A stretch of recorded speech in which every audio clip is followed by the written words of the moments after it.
때 시험 범위가 고려 끝까지라고 해가지고 엄청 급하게 나갔었는데 좀 줄었어 시험 범위가. 그래서 좀 널널해지긴 했지만 어쨌든 첫 수업 너무 빨리 나가가지고 일단 11쪽을 펴보면 대충 우리가 신석기, 구석기 이런 건 알잖아. 작년에도 했었고. 그래서 일단 여기는 건너뛰었거든. 어디부터 보냐면 11쪽에 고조선부터 봤어. 고조선. 일단 고조선 같은 경우에는 우리나라 최초의 국가이고 그 국가 흐름 알아 우리나라? 옛날에 우리 이슬람 막 우마이야 아마스 이렇게 외웠던 것처럼 우리나라도 그런 게 있을 거 아니야. 최초의 국가는 고조선이고 그 다음이 부여, 고구려, 옥조, 동해 얘네 했던 거 기억나죠? 그래서 걔네들 그냥 뭉뚱그려서 여러 나라라고 해요.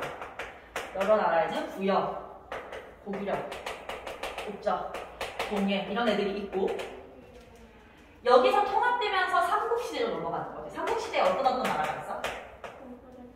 그치, 고구려, 백제, 신라. 그러다가 셋 중에 누가 통일을 해? 신라가 통일을 하지. 그래서 남쪽에는 통일신라가 생겨나는데 북쪽에 고구려를 계승해서 어떤 나라가 생겨? 발해가 생기지. 이 시대를 무슨 시대라고 부르게? 남쪽의 나라 하나, 북쪽의 나라 하나 해서 남북국 시대라고 부르게. 오늘 여기까지 해야 돼. 그 다음 고려가 나오고 고려 중간까지 이번 시험 범위고 고려 뒷부분이랑 이제 조선에서 아마 2학기 때 배울 거예요. 알겠지? 근데 어차피 만약에 재훈아 내년에 고등학교 갈 거잖아. 어느 학교를 가든 1학년 첫 중간고사 범위가 고려 아니면 조선까지야. 어차피 이거를 내년에 또 해야 돼. 그래서 지금 해놓으면 내년에 고1 첫 중간고사가 좀 많이 수월할 거야. 자, 고조선부터 봅시다. 고조선은 일단 최초의 국가인데 반드시 알아야 되는 것 중에 첫 번째 내용이 뭐냐면 거기 보시면 청동기 문화를 바탕으로 라고 나와 있지. 거기다가 밑줄을 치고요. 청동기 문화를 바탕으로 했다는 건 무슨 말이냐면 청동기 시대에 만들어졌다는 소리야. 청동기 시대. 그리고 고조선을 건국한 사람이 누구래? 단군 왕건. 그렇지. 단군 왕건.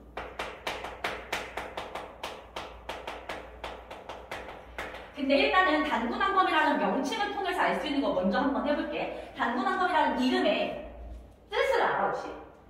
이거 완전 학교 초입에서 잘 기억 안 나지 여기. 봐봐. 단군이라는 단어는 제사장이라는 뜻이야. 하늘의 제사를 지내는 제사장. 왕검이라는 뜻 말은 정치적 지배자라는 뜻이야. 근데 이 두 개의 어떻게 보면 직업인데 이 두 직업이 한 명한테 지금 이름에 들어가 있잖아. 단군왕검은 사람 이름이 아니고 지배자 이름이거든. 그러니까 한 명의 지배자가 하늘의 제사도 지내고 정치도 한다라는 거지. 그래서 이 단군왕검이라는 명칭을 통해서 고조선 사회가 어땠음을 알 수 있냐면 재정 일치 사회였음을 알 수 있어. 재정 일치 무슨 뜻인지 알아? 제사와 정치가 일치한다. 이 뜻이야. 한 명이 제사도 하고 정치도 한다. 재정일치사. 근데 보통은 나라가 발전할수록 제사장은 분류돼 나가고 나중에는 종교가 자리 잡아. 불교 같은 거. 그래서 이건 초창기 국가니까 이런 모습이 나타난다고 보면 돼. 오케이? 거기에 있는 바로 이번 단군의 건국 이야기는 쌤이 보니까 교과서에 없더라고. 일단 건너뛰고 이제 본격적인 고조선의 그 정치 흐름을 보도록 할게. 자, 쌤은 보통 고조선을 설명할 때 시기를 셋으로 나눠서 보거든. 셋으로 나눠서 보는데 대충 이렇게 나눠서 보면 이 첫 번째 시기가 바로 가장 초창기의 단군왕검 시기야.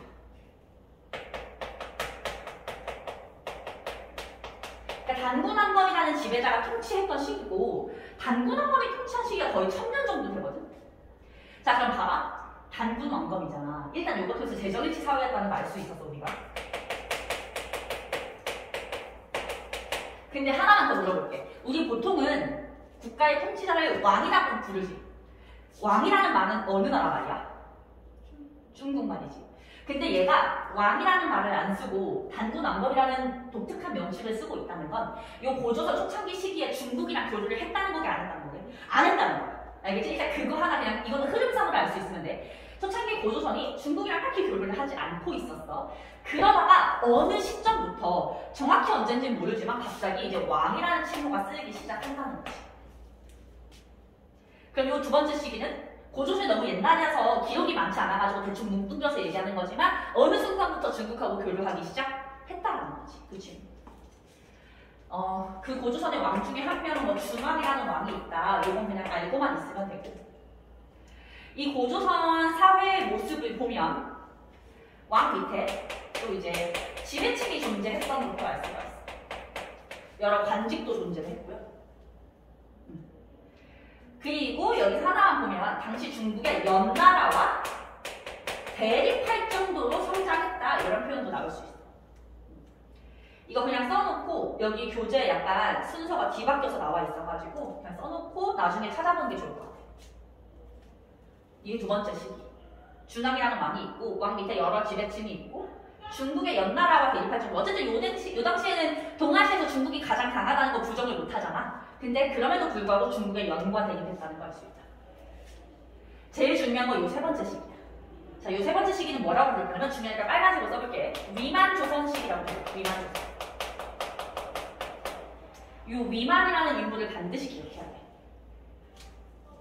우리 작년에 중국사 초창기에 배울 때 진나라, 한나라 기억나지? 진시황이 세운 진나라가 망하고 한나라가 세워졌어. 근데 어쨌든 우리는 그냥 간단하게 진이 망하고 한이 세워졌다라고 하지만 그 당시는 되게 혼란스러웠을 거야. 야, 전쟁도 많이 나고. 그래서 위만이라는 애가 원래 중국인데 그 진나라에서 한나라로 바뀔 때 전쟁이 많이 나니까 그걸 피해서 고조선으로 들어온 거야. 근데 잘 봐봐. 중국이면 우리는 청동기를 쓰고 있었는데 얘네는 철기를 되게 잘 다루겠지, 그치? 그래서 사실은 요 시기에 이미 중국으로부터 철기가 한 번 들어왔었어. 써볼까? 중국으로부터 철기가 수용이 됐는데 이 철이 한 번 다루기 시작하면 되게 편하고 좋은데 처음에 다루기가 까다로워가지고 제대로 쓰지를 못하고 있었던 거야. 근데 요 위만은 중국인이니까 철기를 되게 잘 쓰는 거지. 그래서 얘가 들어와서 준왕에게 얘기를 해. 내가 사실은 철기를 굉장히 잘 다루니까 나한테 철제 무기를 주면 내가 지방에 가서 외세가 들어오지 않게 지킬게 라고 얘기를 하는 거야. 그래서 준왕이 위만에게 군대도 주고 철의 무기도 줬어. 그랬더니 위만이 어떻게 하냐? 그 무기랑 군대를 가지고서 위만을 몰아내고 지가 왕이 되는 거야. 배신 때린 거지. 그걸 위만 조선이라고 해. 오케이. 자, 그러면은 이거 내가 이렇게 뭐 블라블라 얘기했지만 결국 하나의 결론은 뭐냐? 위만이 들어오면서 고조선의 철기가 발전했다는 거야. 그거를 뭐라고 얘기하냐면 중요하니까 파란색으로 쓸게. 철기를 본격적으로 수용한다 이렇게 얘기해.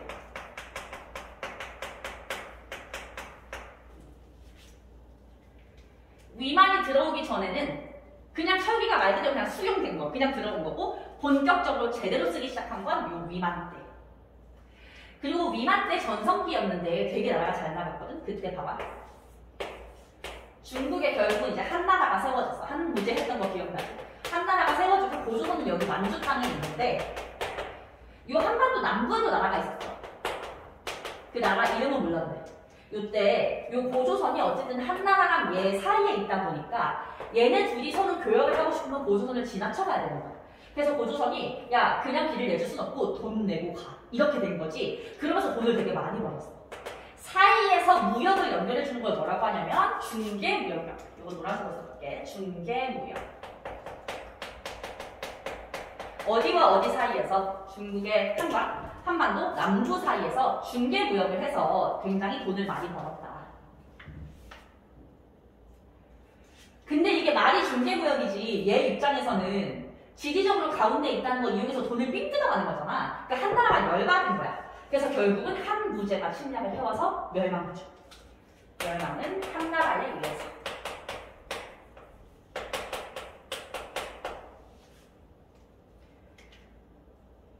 됐어?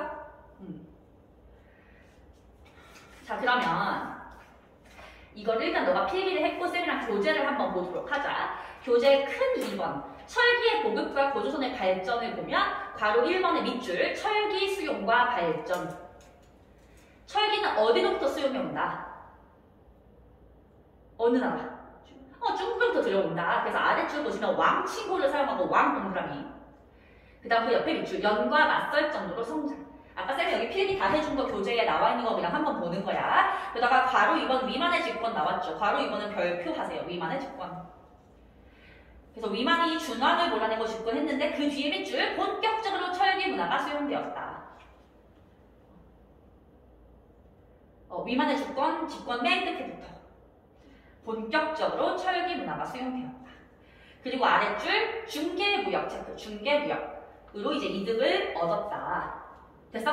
그 다음 아래 고조선의 사회 큰 제목을 보시면 바로 1번 계층 분화에서 지배층 동그라미, 피지배층 동그라미. 그냥 이렇게 계층이 나뉘어져 있었다는 것만 알면 돼. 거기 지배층 옆에 무슨 상대우 장군 나와 있는 거 안 해도 돼.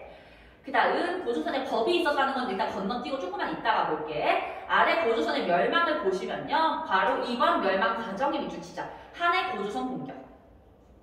그래서 그 아랫줄 수도인 왕검성이 함락되면서 멸망했다. 수도 함락 부분을 봤을 때 왕검성이라는 수도는 이름을 좀 알아두면 좋을 것 같아. 그러니까 막 달달달 외우기보단 왕검성 하면 이 고조선이다 알 수 있을 정도로. 왜냐면 대놓고 멸망하였다 말고 왕검성이 함락되었다 이렇게 돌려서 표현하기도 하거든. 그때 알 수 있으면 돼. 자, 멸망 이후에 그럼 이제 고조선 땅은 이제 한나라 땅이 되는 거잖아. 그래서 한나라가 여기를 지배하기 위해서 우리 작년에 군현제 했던 거 기억나지? 그 군현을 여기다가 설치한 거야. 고조선 땅에. 총 4개를 설치해서 거기 멸망 이후 한이 고조선의 옛 땅에 군현을 세우고 해서 군현 위에다가 이렇게 써보자. 한 군현이라고 얘기해. 한이 세운 군현을 한 군현이라고 부르는데 총 4개거든. 4개 중에서 우리는 딱 하나의 이름만 알 거야. 걔 이름이 뭐냐면 낭랑입니다.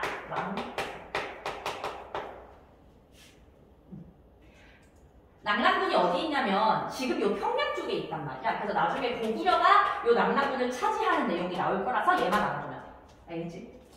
자, 그러면 지금 이제 어디 볼 거냐면 날개단에 자료 5번. 자료 5번 별표 하세요.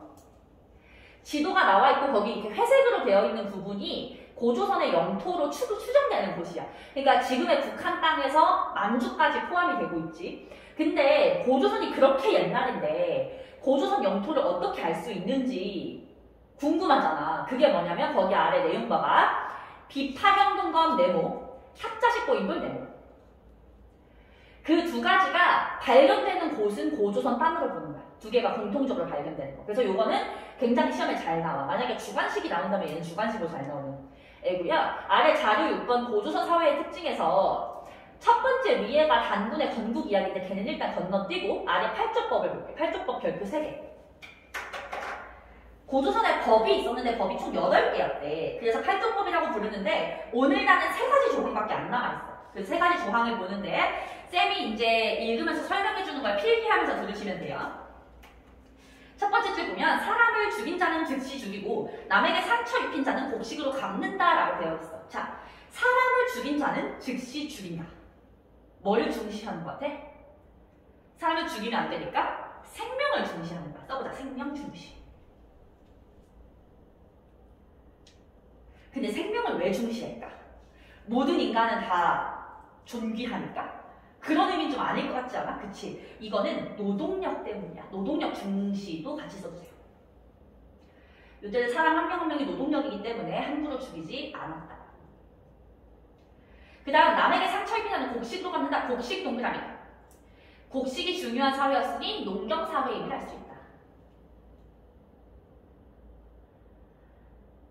두 번째 내용. 도둑질 한 자는 노비로 삼는다. 도둑질하면 안 된다라고 돼 있는 거지, 그치? 도둑질이라는 게 뭐야? 남의 물건을 훔치는 거잖아. 그럼 요 당시에 남의 물건, 너 물건, 내 물건 구분했다는 거지. 그걸 어려운 말로 사유재산을 인정했다. 사유재산 인정. 이렇게 얘기해.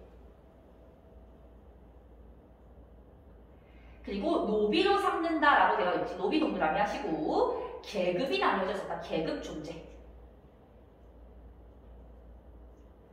마지막, 용서받고자 하는 자는 한 사람마다 50만 전을 내야 한다. 50만 전 동그라미. 정확히 얼마인지는 모르지만 화폐가 있어서 알 수 있죠. 됐어? 그래서 이런 것들은 이제 엮어서 객관식으로 냈을 때 알 수 있으면 되는데요. 됐지? 넘어가서 문제는 좀 나중에 풀고 16쪽을 펴보자. 16쪽에서 여기서 마찬가지 철기의 고급 부분을 일단 건너뛰고 아래 여러 나라로 넘어가도록 할게. 어쨌든 지금 여기 나와 있는 부여, 고구려, 올초, 동해, 삼하는 전부 다 고조선이 멸망하고서 세워진 거잖아. 근데 고조선 시대에 철기가 들어왔으니까 얘네가 건국됐을 땐 이미 우리나라가 철기 시대라는 거지. 굳이 말 안 해도 그 정도는 유추를 할 수 있을 것이고 자료 1번 지도 별표 3개. 지도를 반드시 외워야 돼. 이 부분은 지도를 모르면 그냥 문제를 풀 수가 없어. 내용을 다 알아도 지도를 모르면 문제를 못 푼다. 너무 높게 그렸는데 그냥 해볼게. 위치 위에서부터 저 위에 만주 땅에 부여가 있고요. 고구려가 여기 북한하고 중국의 딱 경계 부분에 고구려가 들어가 있어요. 그리고 동해안으로 내려오면서 동해안 위쪽으로는 옥정, 동해안 중간에 동해. 그리고 아래에 한자 붙은 나라가 3개라서 삼한이라고 부르는데 요 땅에 서쪽에 마한, 동쪽에 진한, 남쪽에 경한. 얘네 셋은 합쳐서 삼한.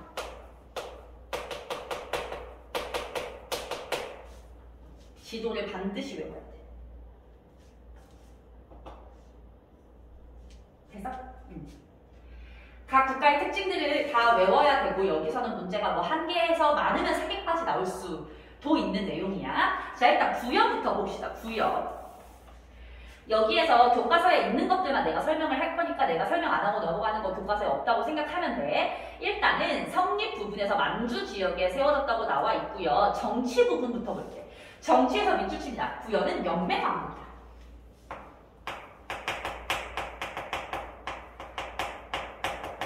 연맹왕국이 뭐냐면 왕국이니까 왕이 존재를 해.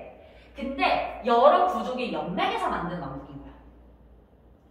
부여는 총 뭐 숫자를 외우지 않아도 될 수도 있을 것 같긴 한데 총 5개의 부족이 연합해서 만든 나라였어요. 5 부족이 연합했어. 그러면 왕을 어떻게 뽑느냐? 이 5 부족 중에서 한 명을 그냥 선출하는 거야. 이번엔 네가 왕해. 다음번에 내가 할게. 이런 식인 거지. 그럼 이런 식으로 왕을 뽑으면 왕권이 강할까 약할까? 약할 수밖에 없어. 그렇지? 그래서 맨 마지막에 밑줄 치세요. 왕권이 미약하다. 왕권이 약해.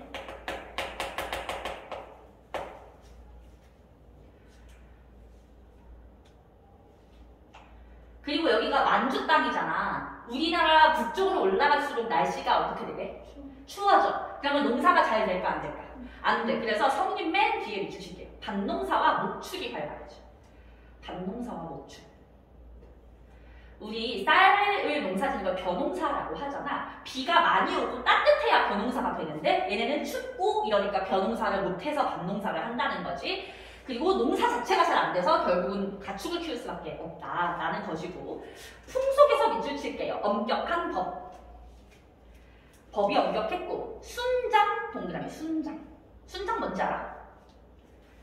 지배층이 죽었을 때 예를 들면 귀족이 죽으면 그 귀족을 모시던 노비를 같이 죽여서 묻는 거야.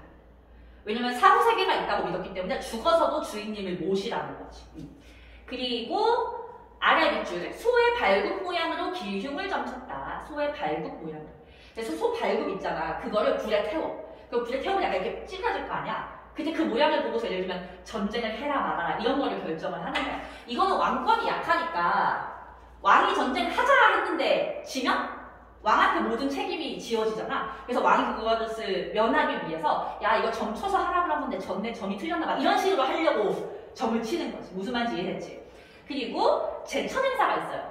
제천 행사는 뭐냐면 하늘의 제사를 지내는 거야. 하늘의 제사를 지내는데 걔 이름을 영고라고 불렀다. 영고 반드시 외워야 돼.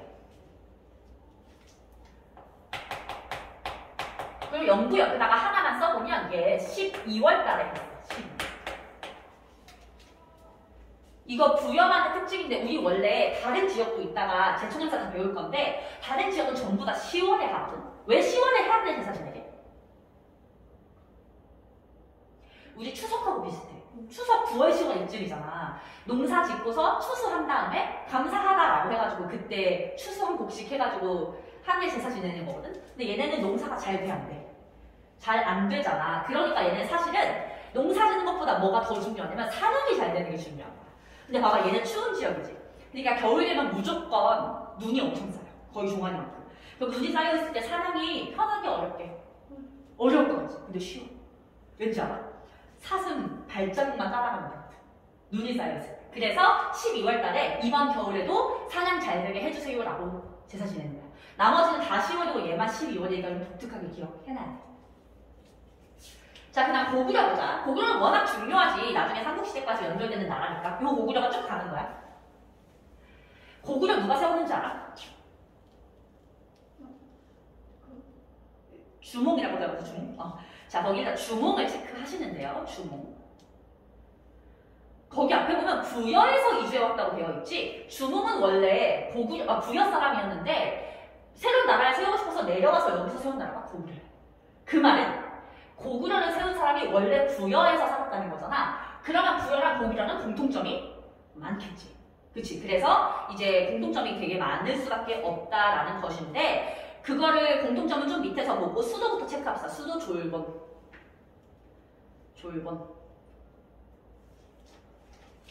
자, 근데 졸본 체크를 하시고요. 옆에다가 뭐라고 쓰냐면 여기는 산지야. 산이 많으면 농사 짓는데 유리해, 불리해? 불리하지? 농경이 잘 되지? 않아. 그러면 아까 부여는 농사가 잘 안 돼서 목축하거나 사냥한다 했잖아. 얘네는 농사가 잘 안 돼서 어떻게 하게? 고구려 하면 특징이 뭐야? 전쟁을 엄청 잘하지. 얘는 타고나길 잘했거든. 그래서 주변 국가를 약탈해. 알겠지? 그거 뭐라고 하냐면 농경이 잘 안 돼서 전국 활동을 했다.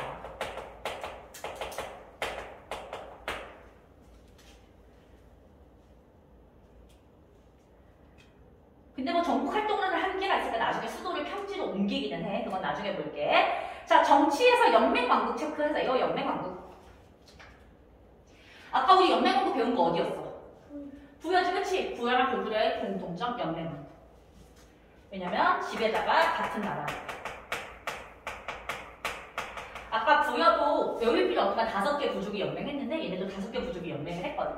근데 5개 부족 중에서 한 부족에서 왕을 뽑잖아.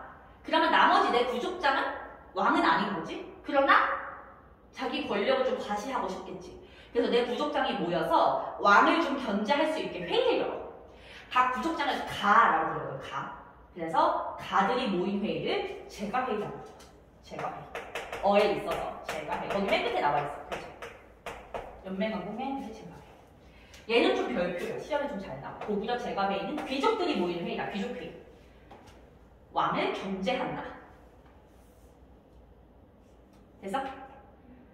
그 다음 풍속을 보면 풍속의 서옥제 별표 3개?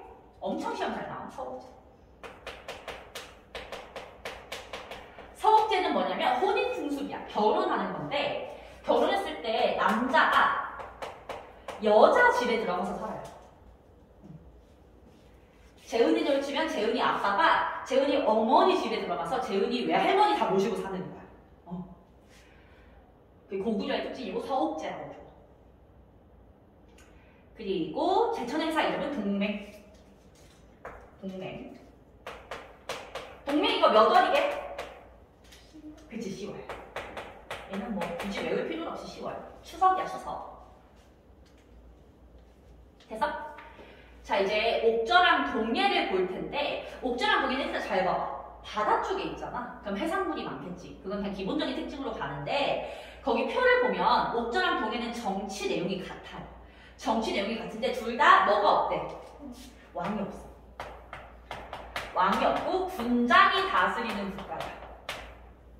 근데 그 군장의 이름이 거기 나와 있듯이 읍군삼로. 이거는 그냥 외워줘야 돼. 외우기 쉽게 생기긴 했는데 읍군삼로라는 군장이 있다. 그럼 왜 옥저랑 동해는 왕이 없느냐? 고구려가 농사가 잘 안 돼서 전국 활동할 때 옥저랑 동해를 건너가서 쳤단 말이야. 그러니까 옥저랑 동해가 왕이 강해질 수가 없어. 왜냐면 얘가 자꾸 고구려한테 깨지는데 아무도 얘를 인정해주지 않을 거 아니야. 그래서 이거 다 고구려 때문이다. 읍군삼로라는 군장 국가. 됐어? 자, 이제 풍속은 각각 볼 거야. 옥저부터 볼게요. 옥저 풍속의 민면은 이제 별표 3개. 옥저의 민면은 이제 별표 3개인데 이게 왜 별표 3개냐면 이 서옥제가 아까 고구려 거지. 결혼했을 때 누가 누구 집으로 가는 거야? 남자가 여자 집으로 가지. 얘는 반대. 반대로 여자가 남자 집에 들어가는 거야. 재은이 예시를 들면 재은이 어머니가 재은이 아빠 집으로 들어가서 재은이 친할아버지 친할머니 모시고 사는 그런 구조인 거지. 그래서 얘네 둘은 정반대라서 묶어서 시험에 잘 나오는 거야. 알겠지? 그리고 가족 공동 무덤도 체크하셔야 돼요. 가족 공동 무덤. 온 가족을 같은 무덤에 묻었대. 그래서 예를 들면 할아버지가 돌아가시면 할아버지를 묻으면 시체가 이제 분해돼서 뼈만 남잖아. 그럼 그 뼈를 나중에 파서 다시 모시는 거야. 그다음 할머니 돌아가시면 할머니 똑같이 해서 뼈만 나중에 해서 같은 곳에 모시고 이런 식으로 묻었던 게 옥조의 특징이고요. 동해는 족외혼이랑 책화 둘 다 되게 중요한데 쓰고 일단 설명을 해주자면 족외혼은 뭐냐? 이것도 혼인제도인데 우리 부족 바깥에서 결혼하는 거야. 같은 부족끼리 결혼하면 안 돼. 예를 들면 신목중 월천중 있으면 신목중끼리 결혼하면 안 되고 무조건 월천중에 아무 결혼해야 되는 그런 느낌인 거지. 그럼 책화는 뭐냐? 남의 부족 땅에 절대 넘어가면 안 돼. 내가 신목중인데 월천중 운동장 안에 들어가면 절대 안 되는 거야. 그래서 월천중 만약에 내가 우연히 실수로 월천중 운동장을 밟았어. 그러면 월천중한테 가축이나 노비로 배상을 해줘요. 그래서 이거 첫날 수업하는데 누구였지? 누군가가 뭐라고 질문했냐? 그럼 결혼 어떻게 하는 거야?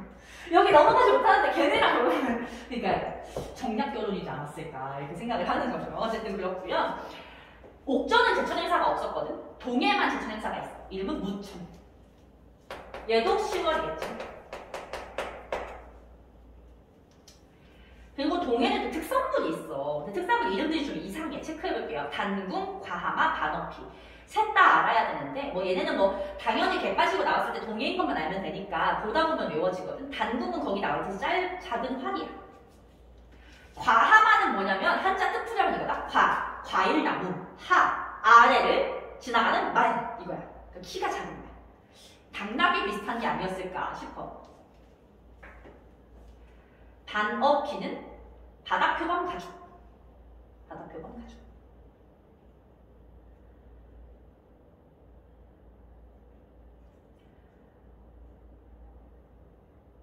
그래서 동해가 좀 어려운 말들이 많이 나와서 옥저보다 조금 더 신경을 써줘야 돼. 마지막 삼한 보자, 삼한. 삼한은 한반도 남부죠. 여기 딱 남한당이잖아, 그치? 남한당에서 만들어진 나라들인데 사실 요 삼한이 세워질 때 어떤 일들이 있었냐면 맨 처음에 고조선이 망했지. 그 고조선 망했던 사람들이 사실 요쪽으로 내려간단 말이야. 최대한 멀리, 위만으로부터 멀리. 그래서 사실 고조선 유민들이 여기 살던 사람들과 함께 세운 나라라는 것도 교과서에 언급은 되어 있어. 고조선 유민들이 함께 세웠다.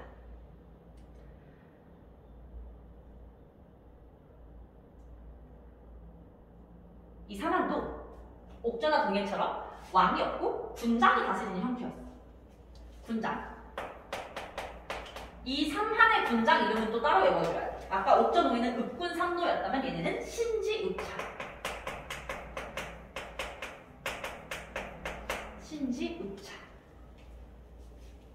근데 중요한 게 얘네는 제사장이 따로 있어. 제사장이 따로 있어. 봐봐. 제사장을 뭐라고 부르냐면 천군이라고 불렀어. 천군. 천군이 무슨 뜻이냐면 하늘의 군장 이런 뜻이야. 아까 고조선은 재정 일치였지. 그럼 얘는 재정이 일치해 안 일치해? 안 일치하지? 이런 사회를 뭐라고 부르냐? 재정 분리사회라고. 재정 분리. 그럼 다른 나라들은 재정이 일치? 다른 나라들은 알 수 없어. 기록이 너무 적어서 아예 제사장이 있었는지 없었는지조차 몰라서 언급을 그냥 안 하는 거야. 재정 분리사회 있고 우리 천군에서도 특이한 내용을 봤을 때 천군이 지배하는 신성구역을 소도라고 부른다. 소도.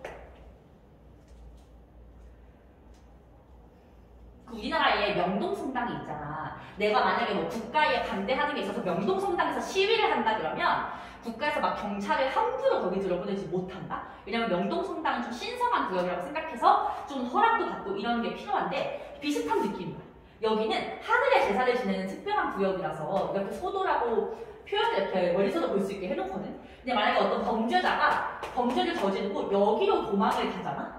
그러면 신지나 의차가 얘를 잡으러 들어올 수 없어. 그 정도로 아주 잘 분리가 되어 있었다. 이거는 제사장 이름, 요거는 제사장이 다스리는 구역 이름. 그래서 요거는 사실 마한, 진한, 변한, 산한 전체의 특징이고 우리 변한의 특징만 하나 더 볼 건데 그 전에 그거부터 그 제천행사부터 제천행사. 자, 아까 부여 제천행사는 영고, 고구려 제천행사는 동맹, 옥전은 제천행사 없고 동해는 무천이었지. 얘네들은 제천행사를 지냈는데 딱히 이름은 없는데 잘 봐봐. 요 지역 농사가 잘 지어질까 안 지어질까? 엄청 잘 지어져. 우리나라에서 좀 농사 제일 잘 지어지는 곳이야. 그래서 하늘에 너무 감사했나 봐. 행사를 2번 지내. 5월에 씨앗 뿌리고 한 번 하고 10월에 추수하고 한 번. 그래서 얘네는 거기 보면 그냥 5월, 10월에 한 번씩 했다 이렇게만 나와 있어. 딱히 이름은 없어. 그 변화 특징을 보면 여기가 어느 동네냐면 통영, 포항 이런 데 들어갔어. 그 동네거든. 그 동네가 지금도 우리나라에서 철 같은 거 만드는 공장들 여기 다 있어. 여긴 대대로 철이 많이 나는 곳이야. 철.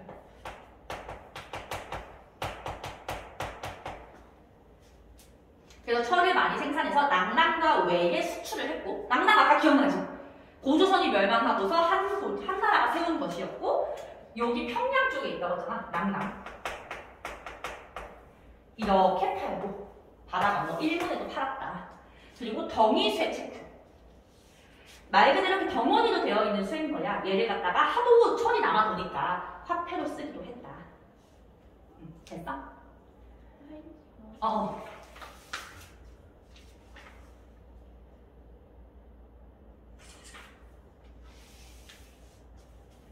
일단은 여기까지 했고 우리 문제 껴 꼼꼼 개념 문제 좀 풀고 쉬었다가 삼국시대를 보도록 할 거거든. 잠깐만 쌤이 영상 좀 끌게.